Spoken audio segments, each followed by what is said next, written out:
Students, we are continuing our topic sequence series discussing the examples and questions of the miscellaneous exercise. Yesterday, in the previous lecture, we have discussed the last question, that is the question number 13 of the miscellaneous.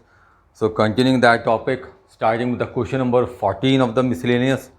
In the question number 14, it is given to us, let S be the sum, P the product, R the sum of reciprocals of n terms in GP. Let us take n terms in GP. Let n terms in GPR AR square and up to AR to the power n minus 1. Now S is the sum. So sum is given by AR to the power n minus 1 upon R minus 1. Also let us assume that R is greater than 1. We assume here that R is greater than 1. You can also take R less than 1. Okay. So if R is greater than 1, so it becomes AR to the power n minus 1 upon R minus 1. Now we take the P, the product. So P is equal to A into AR square up to AR to the power n minus 1. Now we are multiplying here. Here the terms are n, so A is multiplying n times, it becomes A to the power n. R to the power 1 plus 2 up to n minus 1, that is sum of n minus 1. Sum of n minus 1 terms is given by n minus 1 upon 2. Sum of n terms of AP का formula क्या था, n upon 2 a plus an. So it can be written as, in the place of n minus 1 upon 2, first term is 1, last term is n minus 1. So it becomes a to the power n, r to the power n minus 1 into n upon 2. Now r is given here, the sum of reciprocals of n terms in AP.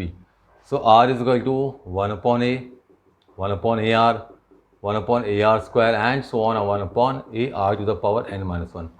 Now we have taken r greater than 1. If r is greater than 1, it means that 1 upon r is less than 1. Here we can say it's a GP with the first term 1 upon a and the common ratio 1 upon r, and 1 upon r becomes less than 1 because we have taken r greater than 1. Now here first term is 1 upon a and common ratio is 1 upon r, which is less than 1. Therefore sum of n terms is given by r किसके equal आएगा. Here the sum of n terms is represented by the r. R is given by, in the place of a we take 1 upon a, 1 minus 1 upon r to the whole power n upon 1 minus 1 upon r, because here the value of r is less than 1. So formula becomes a 1 minus r to the power n upon 1 minus r. In the place of a we have 1 upon a, in the place of r we have 1 upon r. So you can write it as 1 upon a, r to the power n minus 1 upon r to the power n upon r minus 1 upon r. Further, which can be written as r to the power n minus 1 into r, then r to the power n minus 1, r minus 1 into a. Now what we have to show, जो हमें show करना है, that is p square r to the power n. p square r to the power n is equal to s to the power n हमें show करना है.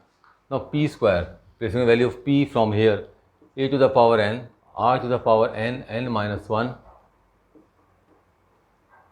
upon 2 whole square, r to the power n becomes here r to the power n minus 1 into r upon r to the power n, r minus 1 a to the power n. So it becomes a to the power 2n, r to the power n, n minus 1, 2 get cancelled, r to the power n minus 1 to the whole power n, r to the power n upon r to the power n to the power n. क्या बन जाएगा, n square, या यहाँ से solve कर सकते थे इसको, आप लिख लीजिए r to the power n minus 1 बन जाएगा. इसको ऐसे लिख लेते हैं, वेट कीजिएगा, a to the power 2n, r to the power n minus 1, r to the power n minus 1, r to the power n minus 1, r minus 1 into a to the whole power n, a to the power 2n, r to the power n minus 1, r to the power n minus 1 to the whole power n, then r to the power n minus 1, r minus 1 to the power n, a to the power n. This get cancelled, a to the power 2n, a to the power n becomes here a to the power n,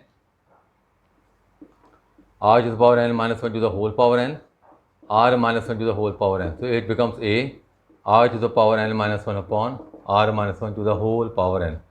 That is equal to s to the power n, that is the right hand side. See the next question, that is the 15th question here. First of all, just assume that first term of GPV capital A and common ratio B capital R. So pth qth items of B are A, B and C. So pth term is given as A here, qth term is B here, rth term is C here. So we have to show that q minus r into A, r minus p into B, and p minus q into r is equal to C into 0. So it becomes A r to the power p minus 1 as A r to the power q minus 1 as B, A r to the power r minus 1 as C. So on the left hand side, I have to rub this to solve this question.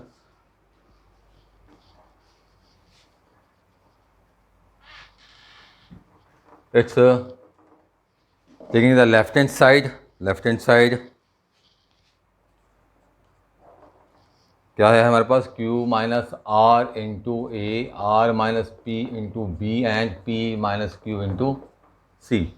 Simply place the value of a, b and c from here. The value of a is a r to the power p minus 1. It's q minus r, a r to the power.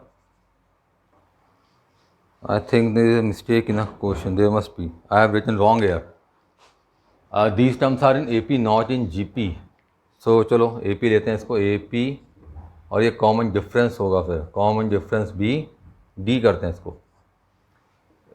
क्या बन जाएगा फिर ये बनेगा A plus P minus 1 D is equal to A plus Q minus 1 D is equal to B and A plus R minus 1 D is equal to C. ये values रखेंगे यहाँ. तो ये q माइनस आर, तो simple हो गया question. और a plus p minus 1 d, then r minus p, a plus q minus 1 d, placing the value of b, then p minus q, a plus r minus 1 into D, multiplying with a, q minus r into a, q minus r into p minus 1 into D, plus r minus p into A, plus r minus p, q minus 1 into D, p minus q into A, p minus q, r minus 1 into D. Taking a as common, they are q minus r minus p minus q. Now d as common, multiplying pq minus q minus r minus pr plus r plus qr minus r minus pq plus p plus pr minus p minus qr plus q. q cancel, p cancel, r cancel, pq with pq minus q plus q minus qr plus qr minus pr plus pr minus p तो c minus r plus r minus p plus r था ना, sign देखूंगा हम, mistake हुई है. Minus r plus r, यहाँ था plus r. So it is a into zero plus d into zero. Finally the answer is zero. That is the right hand side. ठीक है, और देखते हैं क्वेश्चंस इसमें. See the question number 19. The ratio of the arithmetic mean and geometric mean of two positive numbers A and B. इस type question मैंने आपको exercise में करवाया, आप पढ़ लीजिएगा. अच्छा, आप इसमें कट कीजिए. तो इसमें सम स्पेसिफिक क्वेश्चन कोई आ रहा है. क्वेश्चन नंबर 23 कट कर दीजिए. ठीक है, क्वेश्चन नंबर 25, 26 कट कर दीजिए. क्वेश्चन नंबर 24 डिस्कस कर रहा हूँ मैं आपके साथ अब. In the question number 24 what do we have, if S1, ये भी कट कर दीजिए, ये भी नहीं है, 24 भी नहीं है. ठीक है, 29 डिस्कस करते हैं फिर आपसे। A person write a letter to 4 of his friend, a person write a letter to 4 of his friends, he asked each of them to copy the letter and mail to 4 different persons with instruction that they move the chain similarly। आपको okay मैं message में आता है ना, ये message 10 लोगों को भेजे, एक अच्छी खबर रहेगी, इस तरह से लिखा आता है। तो ऐसे ही पहले टाइम में क्या करते थे लोग, लेटर्स लिख दिया करते थे, पोस्ट कार्ड्स भेज दिया करते थे। एक पोस्ट कार्ड भेज दिया 4 जनों को, उसे कहते थे आप आगे 4 जनों को भेजिए। इससे क्या होता था, इससे ये होता था, वैसे तो कुछ नहीं होगा लेकिन क्या होगा, सिर्फ खर्चा, जो एक पोस्टल ऑफिस से पोस्ट कार्ड की सेल बहुत बढ़ जाया करती थी, तो गवर्नमेंट को रेवेन्यू मिल जाया करता था। कुछ लोग ऐसे ट्रिक्स लगाते थे, कुछ बेवकूफ़ लोग होते थे जो इस तरह के पोस्ट कार्ड्स पर लिख कर उसको भेज देते थे। आज भी कई लोग ऐसे होते हैं जो मैसेजेस भेज देते हैं, ये लिख के भेजिए, ये लिख के भेजिए, तो ऐसा कुछ नहीं करना चाहिए। फिलहाल हम अपने क्वेश्चन पे आते हैं। A person write a letter to 4 of his friends, he asked each of them to copy the letter and mail to 4 different persons. उसने लेटर लिखा 4 फ्रेंड्स को, हर एक को कह रहा है, हर एक को उसने फिर आगे हर एक 4 फ्रेंड्स को सेंड करना है with instruction that they move the chain similarly assume the chain is not broken. ये माना कि चेन नहीं टूटी, एंड इट कॉस्ट 50 पैसा इन मेल 1 लेटर, और एक लेटर की जो मेल कॉस्ट आ रही है that is 50 paise. Find the amount spent on the postage with 8th set of letter is mailed. तो कितना अमाउंट स्पेंट हुआ होगा जब 8 सेट लेटर का मेल किया गया होगा। सो क्या लिखाना है आपने यहाँ पर, सबसे पहले तो यहाँ पर टोटल लेटर्स मेल्ड देखें तो क्या बनेंगे।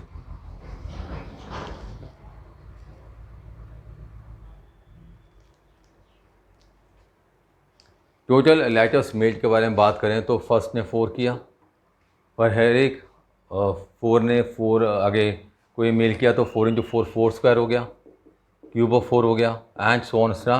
कितना ज़्यादा 8 टर्म्स लेके चलेंगे, ठीक है। तो टोटल अमाउंट स्पेंड बाद निकालते हैं। सम क्या बनेगा, सम ऑफ 8 टर्म्स, ए क्या है यहाँ पर 4, 4 to the power 8 minus 1 upon 4 minus 1, total जो उसमें गया, उसमें total amount spend in the postage one 8 set of, सिर्फ 8 सेट का मांग रहा है तो सम नहीं निकालते हम, सिर्फ 8 टर्म निकाल लेते हैं और उसमें देखते हैं। तो यहाँ पे क्या लिखेंगे, ए 8 निकालते हैं, a r to the power 8 minus 1 that is 4, 4 to the power 8 minus 1 because first term is 4 and combination is 4, 4 into 4 to the power 7, 4 to the power 8। Total amount spend, तो टोटल अमाउंट जो spend है वो कैसे आएगा, 4 to the power 8 multiply by 0.50, 50 पैसा rupees में change कर लेंगे आंसर, इसको जो भी है रुपीज़ में आ जाएगा, ठीक है। एक क्वेश्चन नंबर 32 है, इट्स वेरी गुड क्वेश्चन, अलग क्वेश्चन है, मैं डिस्कस कर रहा हूँ लास्ट क्वेश्चन एक्सरसाइज का। इस क्वेश्चन में क्या कह रहा है देखें जरा इसको।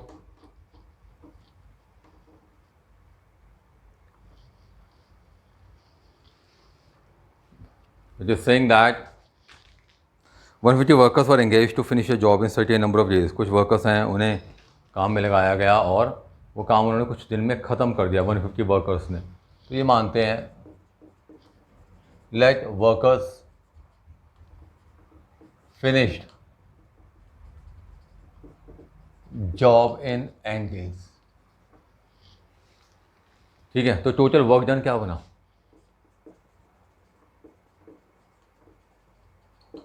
फर्स्ट डे कितने वर्कर्स ने काम किया, 150 ने, सेकंड डे कितने वर्कर्स ने काम किया, 150 ने, थर्ड डे कितने वर्कर ने काम किया, फिर 150 ने, ऐसे एंड डे तक चलता रहा। 150 plus 150 plus 150 and so on up to, ये एंड टर्म्स ले लेंगे तो सिंपली ये 150 एन हो गया हमारे पास। अब कंडीशन क्या दे रहा है इसमें, 4 workers dropped out on second day. माना कि 4 वर्कर्स ने सेकंड डे ड्रॉप कर दिया, मतलब 146 वर्कर रह गए। फिर 4 more workers dropped on the third day, 4 workers और छोड़ के चले गए थर्ड डे को, ऐसे चलता रहा, रोज़ 4 वर्कर्स छोड़ के चलते रहे। तो क्या हुआ, it took 8 more days to finish the work. तो जो काम ख़त्म होना था, the work that will finish in the n days, कितने दिन लगे उसको, it take n plus 8 days हो जाएंगे, 8 मोर डेज लग रहे हैं। तो हमें नंबर ऑफ डेज निकालने जिसमें काम कंप्लीट हुआ होगा। इसमें लिखेंगे if 4 workers dropped on second day, then 4 workers dropped on third day and so on, then number of days taken to complete work is n plus 8. Clear? तो अगर हम यहाँ पर इसको देख के चलें तो सीक्वेंस क्या बनती है, टोटल वर्क डन अगर निकालो तो कैसे निकलेगा, कितने वर्कर्स हैं फर्स्ट डे 150, फिर 146, फिर 142, ऐसे कितनी टर्म्स आ गई, n plus 8 टर्म्स आ जाएंगी. तो that forms n A P का फॉर्म लगाते हैं, ए क्या 150 और डी क्या आ रहे हैं यहाँ पे -4. सो n plus 8 upon 2a, n plus 8 -1 -4 n upon 2a plus n -1 जी होता है ना. तो n plus 8 upon 2 300 s plus 7 -4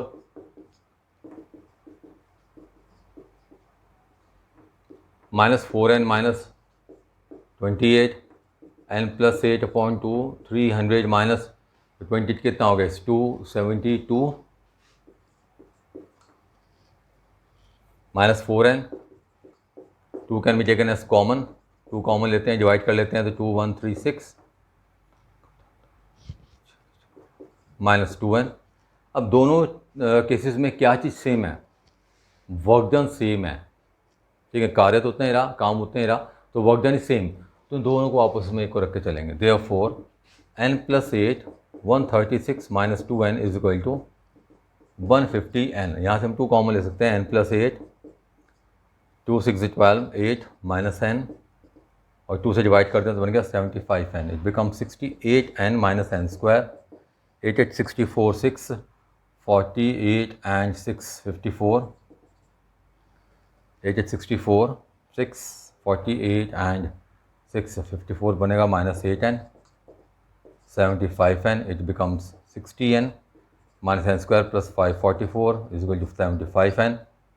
और you can write 0 is equal to n square plus 15n minus 544. और 544 के हम फैक्टर करें जिसका डिफरेंस 15 आता है तो क्या लेंगे हम 17 and 32. 17 34 एंड ठीक है 17 32. तो ये आएगा हमारे पास फैक्टराइज करके n square plus 32 and minus 17 and minus 544. That is direct लिख रहा हूँ n plus 32 and minus 17 n is equal to -32 and 17. It is rejected. तो n कितना आ गया.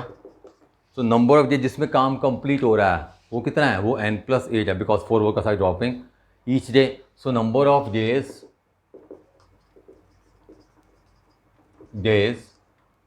टू कंप्लीट या to finish work is given by n plus 8 that is 17 plus 8 that is 25. ठीक है, तो कुछ अलग सा क्वेश्चन है, अच्छा क्वेश्चन है. So this is the last question of the topic sequence series. You must complete your topic, complete your exercise, try to complete in your copy in a proper form. Okay, we will just start with the next topic in the next lecture. Till then, thank you.